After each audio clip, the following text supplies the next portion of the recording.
Good morning student. तो आज फिर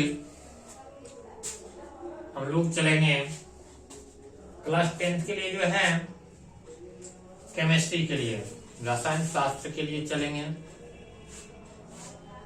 तो आज जो चलेंगे इससे पिछली क्लास में हम लोग पढ़ लिए थे क्या, क्वेश्चन नंबर 5 तक, है ना। आज हम लोग चलेंगे उससे आगे क्वेश्चन नंबर 16। तो जितने भी इंपॉर्टेंट प्रश्न हैं अभी 2022 के लिए, उसी पर मेन रूप से क्या करना है, ध्यान देना है। तो ये जो प्रश्न है इसमें से क्या है, कभी कभी ऑब्जेक्टिव भी प्रश्न पूछ लिया जाता है। तो ये प्रश्न जो है वह आपके लिए फुल वीवीआई प्रश्न जो है वही हम लेकर आप लोगों को दे रहे हैं, है ना, इसलिए ध्यान पूर्वक पढ़ें। तो प्रश्न है, लोहे को जंग से बचाने के दो उपाय बताएं। क्या प्रश्न बोला जा रहा है, लोहे को जंग से बचाने के लिए 2 उपाय बताएं। तो सबसे पहले चलेंगे जो क्या है, लोहे से बचाने के लिए जो है निम्नलिखित उपाय है। सबसे पहला जो उपाय है वह है तेल या ग्रीस की तरह जमा कर।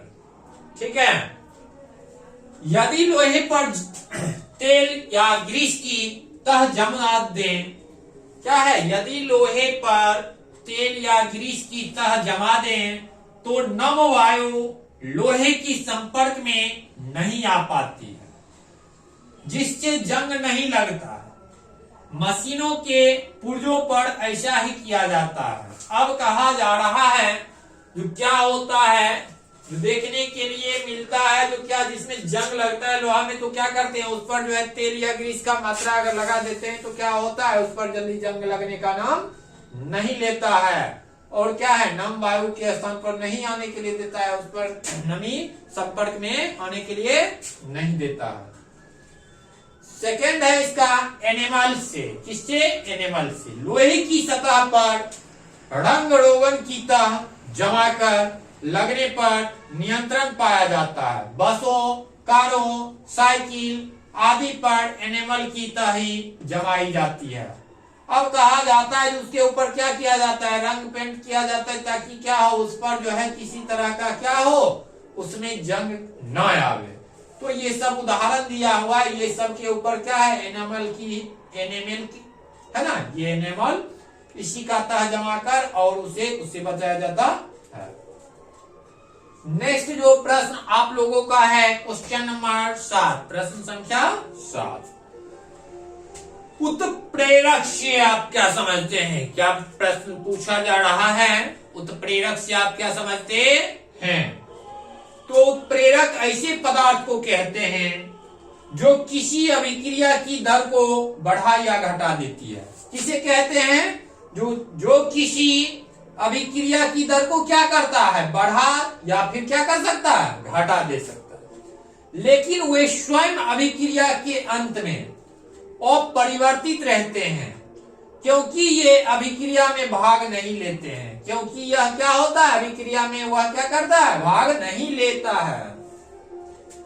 नेक्स्ट जो प्रश्न है आपका प्रश्न संख्या 8 है, रासायनिक समीकरण से क्या समझते हैं। ये भी प्रश्न वेरी वेरी इंपॉर्टेंट है। ये प्रश्न जो है, किसी रासायनिक अभिक्रिया में भाग लेने वाले पदार्थों के संकेतों एवं सूत्रों की सहायता से उस अभिक्रिया संक्षिप्त निरूपण रासायनिक समीकरण कहलाता है। क्या कहलाता है, रासायनिक समीकरण कहलाता है।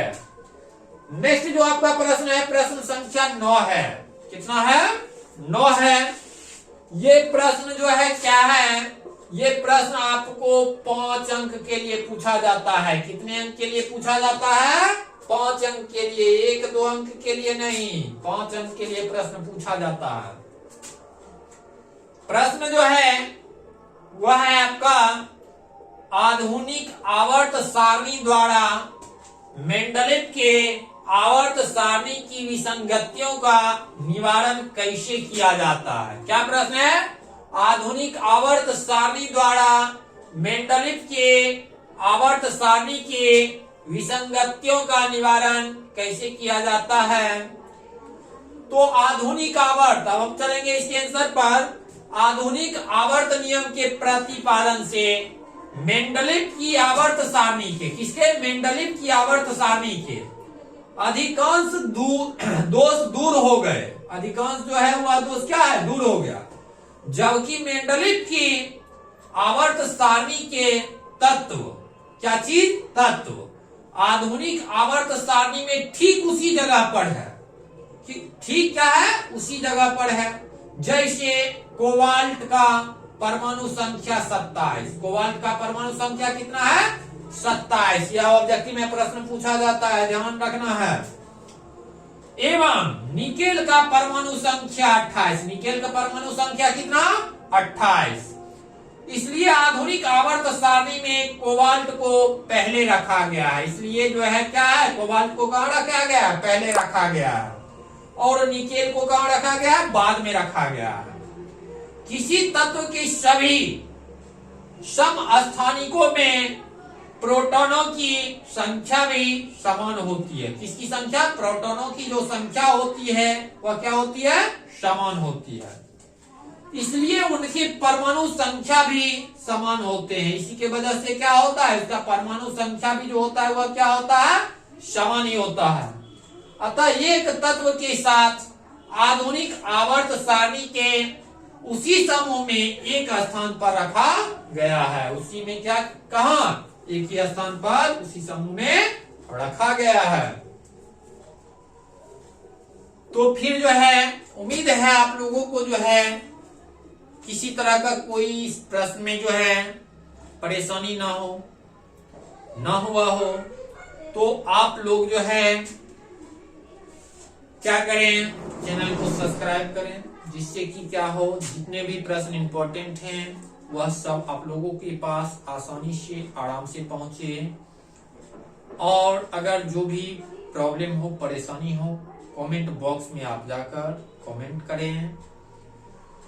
अब जो है आप लोगों के पास समय बहुत कम बचा है एग्जाम का, बहुत कम। 17 तारीख कोई ज्यादा दूर नहीं है। इसलिए आप लोग ज्यादा से ज्यादा समय अपने पढ़ाई के ऊपर दें। तो फिर मिलते हैं हम नेक्स्ट वीडियो में। तब तक के लिए धन्यवाद।